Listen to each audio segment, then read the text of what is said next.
చెప్పే లాజికే ఇదే సోషల్ మీడియాలో తెలుగుదేశం పార్టీకి సంబంధించిన వాళ్ళు దొంగ పోస్టులు పెడతా ఉన్న తీరునైతేనేమి, ఇదే ఈనాడు, ఆంధ్రజ్యోతి, TV5 లాంటి మీడియాలు ఎల్లో మీడియాలు నడుపుతా ఉన్న కథనాలు అయితేనేమి, వీళ్ళ మీద కేసులున్నాయని నేను అడుగుతా ఉన్నా. ఇదే చంద్రబాబు నాయుడు మీద 24 కేసులున్నాయి. మరి చంద్రబాబు నాయుడు మీద 24 కేసులున్నాయని చెప్పి చంద్రబాబు నాయుడు గారిని నడి రోడ్డు మీదకి తీసుకొని వచ్చి తల్లడం ధర్మమే అవుతుందా అని అడుగుతా ఉన్నా. చంద్రబాబు నాయుడు మీద కూడా 24 కేసులున్నాయి. ఆయనను కూడా రోడ్డు మీదకి తీసుకొని వచ్చి తంతే ధర్మమేనా అది? ఇదే పోలీసులను అడుగుతా ఉన్నా.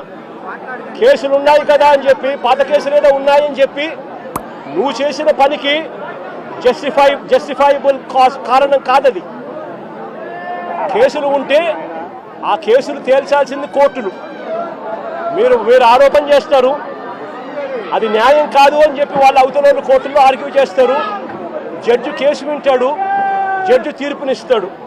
అంతేగాని పోలీసులు ఇలా కేసులు గతంలో ఉన్నాయి కదా అని చెప్పి తీసుకొని వచ్చి నడి రోడ్డు మీద వాళ్ళను నిల్చోబెట్టి వాళ్ళ కుటుంబ పరువును తీస్తూ వాళ్ళను షేమింగ్ చేసే కార్యక్రమం పోలీసులకు లేనే లేదు. ఈ మధ్య కాలంలో జరిగిన అనేక ఘటనలు, రాకేష్ అనే పిల్లాడు, ఇది రాకేష్ అనే పిల్లాడికి సంబంధించిన కాలుకు సంబంధించిన ఎక్స్రే. అంటే నా పక్కనున్న పాప వాళ్ళ అన్న, నా పక్కనున్న పాప ఇంజనీర్, వాళ్ళ అన్న రాకేష్ పాలిటెక్నిక్ మెకానికల్. ఆ పిల్లాడికి సంబంధించిన కాలుకు సంబంధించిన ఎక్స్రే. ఇలా కాలు ఇరిగిపోయింది, లోపల రాడ్ ఉంది, రాడ్ పెట్టి ఆ రాడ్కు కాలును ముడేసి డాక్టర్లు ఈ మాదిరిగా ఉన్న పరిస్థితిని చూస్తే పోలీసులు ఆ కాలు మీద కాలు పెట్టి నడి రోడ్డు మీద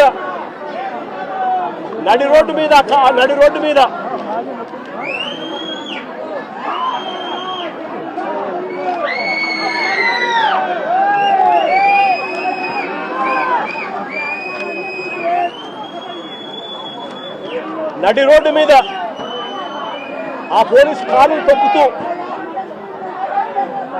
ఆ రాకేష్ అనే పిల్లోడిని ఇలా కొట్టడం, అది కూడా నడి రోడ్డు మీద షేమింగ్ చేస్తూ చేయడం ధర్మమేనా అని అడుగుతా ఉన్నా.